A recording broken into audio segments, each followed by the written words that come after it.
নমস্কার, pioneer study সেন্টারের তরফ থেকে আবার আমি তোমাদের কাছে চলে এসেছি।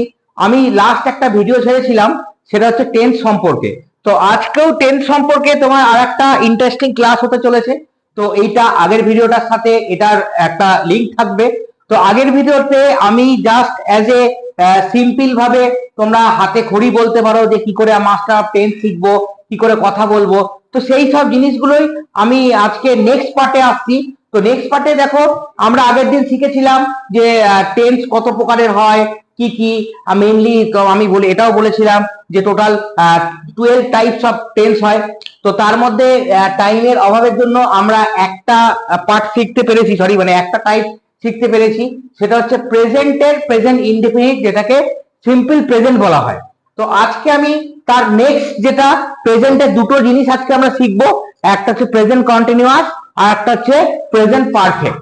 তো দেখো, তো আমি আগের ভিডিওতে তোমাদের বলেছিলাম যে টেন্স, যেভাবে টেন্স মানে হচ্ছে তো একদম ভিত, টেন্স না শিখলে তোমরা আপকামিং কিছুই জানতে পারবে না। তো আগের ভিডিওতে যা বলেছিলাম এটাতেও তাই একই কথা বলছি, যে আমরা কিন্তু এখানে জাস্ট একেবারে আমাদের মাতৃভাষা বাংলা, বাংলার সেন্টেন্স করে বাংলায় কিভাবে বললে কোন টেন্স হয় বা কেমন করে প্রোনাউন্সিয়েশন বেঙ্গলিতে যদি যখন হবে তার ইংলিশ টার্ম কিরকম হবে, এরকম করে কিন্তু আমরা খুব সিম্পল ভাবে শিখবো। তো যারা একটু উইক আছো, যারা এগুলো সম্পর্কে জানো না, তো তারা একটু ভালো করে দেখবে, তাহলে তোমাদের সমস্ত ডাউট কিন্তু ক্লিয়ার হয়ে যাবে। তো দেখো, প্রেজেন্ট কন্টিনিউয়াস খুব সহজ একটা টেন্স বলা হয়, যেটাকে বলা হয় হচ্ছে প্রেজেন্ট কন্টিনিউয়াস। তো এটা কিভাবে করব? প্রেজেন্ট কন্টিনিউয়াসে দেখো বাংলায় কি আছে, বর্তমানে কোনো কাজ চলছে বা চলিতেছে বোঝালে। ভেরি সিম্পল, বর্তমানে কোনো কাজ চলছে বা চলিতেছে বোঝালে। খুব ইন্টারেস্টিং, চলছে বা চলিতেছে বোঝাতে কেমন? যেমন ধরো আমরা বাংলাতে বলে যাচ্ছি যে ধরো আমি এখন অঙ্ক করছি, বা আমি এখন তোমাদের যেমন গাইড করছি, তোমাদেরকে ইংলিশ লার্নিং করাচ্ছি, শেখাচ্ছি। এই যে পড়াচ্ছি শেখাচ্ছি, এর মধ্যে দেখো আমাদের যে ভার্বটা, আমাদের যে ক্রিয়াটা, এটা কেমন একটা কন্টিনিউইং আসছে না? আমি তোমাদের এখন ইংলিশ পড়াচ্ছি, পড়াচ্ছি মানে কি? পড়েই যাচ্ছি, পড়েই যাচ্ছি। আমি এখন অঙ্ক করছি, তার মানে কি? করেই যাচ্ছি, করেই যাচ্ছি। আমি এখন বন্ধুদের সাথে খেলছি, আমি এখন গল্প করছি, এইগুলো মানে দেখো ক্রিয়াটা কিন্তু হয়েই যাচ্ছে, হয়েই যাচ্ছে। এই রকম বাংলাতে যদি আমরা প্রোনাউন্সিয়েশন করি, বাংলাতে এই রকম করে যদি আমরা বাক্য গঠন করি, তাহলে সেটা হচ্ছে প্রেজেন্ট কন্টিনিউয়াস। দেখো এখানে দেখো সুন্দর জিনিস আমি লিখেছি, ইতেছ, ইতেছি, চ ছ। এটা কি জিনিস? এইটাও কিন্তু একটা বোঝার উপায়। ইতেছি, ইতেছি, এটা একটা অদ্ভুত লাগছে, এরকম কোনো শব্দ হয় না, কিন্তু এটার মানে হচ্ছে টোন। দেখো বাংলায় যখন আমরা বলবো, যেমন ধরো এখানে একটা উদাহরণ দেখেছি, তারা এখন মাঠে ক্রিকেট খেলছে বা খেলিতেছে, সেটা একটা টোন আসছে না? খেলিতেছে, খেলিতেছে, ইতেছে, ইতেছে, এই টোনটাই কিন্তু এখানে লেখা আছে। যদি এই টোনটা হয় তাহলে তোমরা বুঝতে পারবে yes, it is a present continuous tense. তাহলে দেখো কেমন করে করব গঠনের নিয়ম। তো কি হয় না, প্রথমে প্রিন্সিপাল ভার্ব যেটা থাকে তার আগে তোমার এম ইজ আর বসাতে হয়। কার সাথে এম বসে, কার সাথে ইজ বসে, কার সাথে আর বসে, এটা আমরা জানি। আই থাকলে এম হয়, সিঙ্গুলার হলে ইজ হয়, এন্ড প্লুরাল হলে আর হয়। এটা কিন্তু সাবজেক্টের কথা বললাম। আই মিন সাবজেক্ট যদি আই হয় তাহলে এম হবে, সাবজেক্ট যদি সিঙ্গুলার হয় তাহলে ইজ হবে, এন্ড সাবজেক্ট যদি প্লুরাল হয় তাহলে কিন্তু আর হবে। দেখো তাহলে নাম্বার 2 নিয়ম কি বলছে না, প্রিন্সিপাল ভার্বের সাথে আইএনজি যুক্ত করতে হয়। এটা মনে রাখবে, কন্টিনিউয়াস মানে আইএনজি যুক্ত করতে হবে with the principal verb. Formula কি বলছে দেখো, সাবজেক্ট, তারপরে অ্যামিটার বসাবো, তারপরে ভার্ব উইথ আইএনজি, মানে ভার্ব লিখে তার সাথে আইএনজি বসাবো, তারপরে অবজেক্ট। অবজেক্ট মানে হচ্ছে বাকি কথা বা কমপ্লিমেন্টও বলা হয়। তো যাই হোক, নাম্বার 1, তারা এখন মাঠে ক্রিকেট খেলছে বা খেলিতেছে। এটা দেখে বুঝলাম এটা কন্টিনিউয়াস টেন্স। তাহলে এই ফর্মুলা মেনটেন করে আমরা করব। তাহলে এট ফার্স্টে সাবজেক্ট খুঁজবো, সাবজেক্ট কি? তারা। তারা ইংলিশ দে লিখলাম, দে। দে এর সাথে কি হয়? অতি অবশ্যই আর হয়, আমি বলেছিলাম প্লুরাল। তাহলে দে আর, তারপর আমরা ভার্ব খুঁজবো খেলা। খেলা ইংরেজি কি? প্লে। তার সাথে উইথ আইএনজি দিলাম, মানে প্লেটা হয়ে গেল প্লেইং।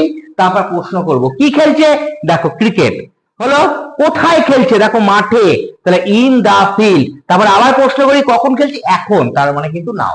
তা কত সহজ ভাবে আমরা একটা বেঙ্গলি একটা সেন্টেন্সকে একটা ফর্মুলা বেসিকে আমরা কত ইজি ওয়েতে এটা কিন্তু ট্রান্সলেট করলাম। এই রকমই আমরা ইজি ওয়েতে আস্তে আস্তে শিখবো। তারপরে দেখো, আমার বন্ধু একটি মাটির পাত্র বানাচ্ছে, আমি কি বলেছিলাম, চ ছ থাকতে হবে। দেখো এখানে চ ছ আছে, তাহলে আমার বন্ধু একটি মাটির পাত্র বানাচ্ছে, বানাচ্ছে মনে হচ্ছে না বানিয়েই যাচ্ছে বানিয়েই যাচ্ছে, তাহলে এই চ ছ শব্দটি থাকলেও কিন্তু কন্টিনিউয়াস টেন্স হবে। তো দেখো, আমার বন্ধু মাই ফ্রেন্ড, আমার বন্ধু কজন আছে, এখানে নিশ্চয়ই একজনই আছে আমার বন্ধু, তাহলে আমার বন্ধু সিঙ্গুলার, তাহলে হচ্ছে ইজ। বানানো, বানানো ইংরেজি মেক, তার সাথে আইএনজি, মেকিং। প্রশ্ন করি, কি বানাচ্ছে, একটি মাটির পাত্র, অ্যান আর্থেন পট, এখানে কিন্তু অ্যান হচ্ছে বিকজ আর্থেনটা ই আছে, ই ভাওয়েল, তার জন্য কিন্তু এখানে আর্টিকেল অ্যান বসছে। তো খুব ইজি ওয়েতে আমরা প্রেজেন্ট কন্টিনিউয়াস টেন্স শিখলাম। একটু তোমরা মন দিয়ে শুনবে, একটু মন দিয়ে বোঝার চেষ্টা করবে, একবারে না বুঝতে পারলে রিভার্সে গিয়ে আরেকবার শুনবে, আমার মনে হয় তোমাদের সমস্ত ডাউট ক্লিয়ার হয়ে যাবে। তাহলে খুব সিম্পল ভাবে আমরা প্রেজেন্ট কন্টিনিউয়াস টেন্স শিখলাম। এইবার আমরা শিখবো হচ্ছে প্রেজেন্ট পারফেক্ট টেন্স। এইটা দেখো, এইবার আমরা তো বুঝেই গেলাম, তুমি বুঝে গেছো যে প্রেজেন্ট কন্টিনিউয়াস টেন্স কি বাংলায় কেমন করে বললে কন্টিনিউয়াস হয়। এবার আমরা বাংলায় কেমন করে বাক্য বললে, কি রকম ভাবে যদি বাংলায় বাক্য বলি সেটা যেন প্রেজেন্ট পারফেক্ট টেন্স হয়। দেখো কিরকম, বর্তমানে কোনো কাজ এই মাত্র হয়েছে বোঝালে, বর্তমানে কোনো কাজ এই মাত্র শেষ হয়েছে বোঝালে। এখানে দেখো এটা সেম আছে, ইয়াছো, ইয়াছি, ইয়েছে যুক্ত ভার্ব, তাহলে ইয়াছো, ইয়েছি, এটাও কিন্তু টোন। এটা কি বললাম, শেষের টোন। মানে দেখো, আমি তাকে একটি গোলাপ দিয়েছি, শেষে একটা টোন আসছে না, দিয়েছি, ইয়েছি, ইয়েছি, ইয়েছি। বাচ্চাটি একটি পুতুল ভেঙেছে, ভেঙেছে, ইয়েছে, ইয়েছে, এই টোনগুলো আসছে না, তাহলে এই টোনগুলো যদি আসে তাহলে সেটা কিন্তু প্রেজেন্ট পারফেক্ট টেন্স হবে। এটা একটা বোঝার উপায়। আর একটা দেখো, মনে হচ্ছে কোনো কাজ এই মাত্র, দেখো মনে হচ্ছে না আমি তাকে গোলাপটা দিয়েছি, মনে হচ্ছে না যে এই মাত্র দিয়েছি। বাচ্চাটি একটা পুতুল ভেঙেছে, মনে হচ্ছে না যে এই মাত্র ভেঙেছে। তাহলে এইগুলো যদি হয় তাহলে প্রেজেন্ট পারফেক্ট টেন্স। এটা কেমন করে গঠন করব, প্রিন্সিপাল ভার্বের পূর্বে হ্যাজ অথবা হ্যাভ বসাতে হয়। এটা আমরা এট ফার্স্ট যেটা আমার ভিডিও ছিল সেইখানে আমি বলেছিলাম কোথায় হ্যাজ বসে কোথায় হ্যাভ বসে। হ্যাজ বসার রুলস হচ্ছে third person singular number, I mean he see it, আর যে কোনো সিঙ্গুলার নাউন যদি থাকে তাহলে হ্যাজ বসে, বাকি সব ক্ষেত্রে কিন্তু হ্যাভ বসে। বাকি সব ক্ষেত্রে বলতে কি, আই, তারপর তোমার উই, তারপর you and the plural of noun, যে কোনো নাউনের প্লুরাল হলেও কিন্তু তোমার হ্যাভ বসে। আরেকটা নাম্বার 2, প্রিন্সিপাল ভার্বের পাস্ট পার্টিসিপল ফর্ম করতে হয়। প্রিন্সিপাল ভার্বের পাস্ট পার্টিসিপল ফর্ম করতে হয়। এটা কি জিনিস, পাস্ট পার্টিসিপল ফর্ম মানে কি, যেটাকে আমরা পিপি ফর্ম বলা হয় বা যেটাকে তোমার থার্ড ফর্মও বলা হয়। তাহলে ফর্মুলা কি হচ্ছে, সাবজেক্ট হচ্ছে, তারপরে দেখো হ্যাভ আর হ্যাজ বসাতে হচ্ছে, তারপরে কি হচ্ছে পিপি ফর্ম অফ ভার্ব বসাতে হচ্ছে, তারপর হচ্ছে অবজেক্ট বসাতে হচ্ছে। তাহলে এই থিওরি মেনটেন করে আমরা করি। তাহলে আমি তাকে একটি গোলাপ দিয়েছি, তাহলে দেখো প্রথমে সাবজেক্ট হচ্ছে আমি, আমি লিখলাম আই, আয়ের সাথে হ্যাভ বসে না হ্যাভ বসে, হ্যাভ বসে না হ্যাজ বসে, হ্যাভ বসে, তাই হ্যাভ দিলাম। দেওয়া, দেওয়া ইংরেজিতে গিভ, গিভ, গেভ, গিভেন, তাহলে পিপি ফর্ম কি হচ্ছে গিভের, গিভেন, এই জন্য দেখো গিভেন লিখেছি। তারপরে কাকে দিয়েছি, তাকে, সে যদি ছেলেকে দিয়ে থাকি তাহলে হি হবে, যদি মেয়েকে দিয়ে থাকি তাহলে হার হবে। আবার প্রশ্ন করি কি দিয়েছি, একটি গোলাপ, তাহলে হচ্ছে এ রোজ। দেখো কত সহজ ভাবে আমরা বাক্যটা পূরণ করলাম, শুধুমাত্র এই থিওরি মেনটেন করে, যে কিভাবে আছে এই থিওরিটা মেনটেন করে কিন্তু আমরা এটা কমপ্লিট করলাম। তারপরে বাচ্চাটি একটি পুতুল ভেঙেছে, ভেঙেছে, এটাও কিন্তু প্রেজেন্ট পারফেক্ট টেন্স। তাহলে বাচ্চাটি, দ্য চাইল্ড, দ্য চাইল্ড কি একজন, singular, third person singular number, এই জন্য হ্যাজ হলো। যদি অনেকগুলো বাচ্চা থাকতো, যদি চিলড্রেন হতো তাহলে কিন্তু হ্যাভ হতো। তাহলে দ্য চাইল্ড হ্যাজ, ভাঙা, ভাঙা ইংরেজি হচ্ছে ব্রেক, ব্রোক, ব্রোকেন, তাহলে ভাঙার পিপি ফর্ম হচ্ছে ব্রোকেন। তাহলে দ্য চাইল্ড হ্যাজ ব্রোকেন, কি ভেঙেছে, একটি পুতুল, মানে হচ্ছে এ ডল। তাহলে এটা কিন্তু কমপ্লিট হয়ে গেল। দেখো, তো এই রকম আমরা ইজি ওয়েতে আমরা শিখছি যে কিভাবে বাক্য গঠন করতে হয়, কিভাবে সেন্টেন্স ক্রিয়েট করতে হয়। আমরা প্রতিনিয়ত তোমাদের পাশে আছি, প্রতিনিয়ত তোমাদেরকে হেল্প করব, তোমাদের সাথে আমরা থাকবো।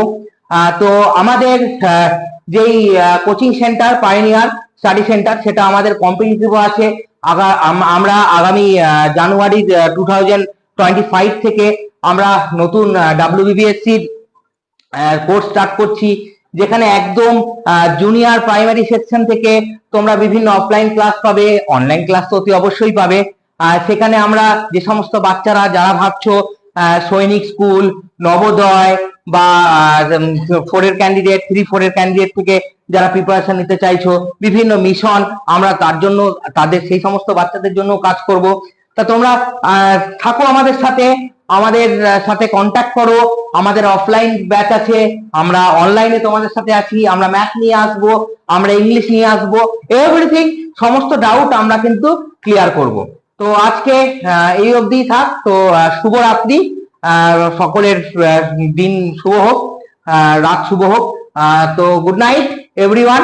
তো তোমরা দেখো ভিডিওটি, কমেন্টস করো, লাইক করো, যা তোমাদের মনে হয় সেটাই আমাকে বলো। যদি কোনো ডাউট হয় সেটাও আমাকে নিট অ্যান্ড ক্লিন ভাবে বলতে পারো, আমি যতটা পারবো তোমাদেরকে ডাউট ক্লিয়ার করবো। ওকে, নমস্কার।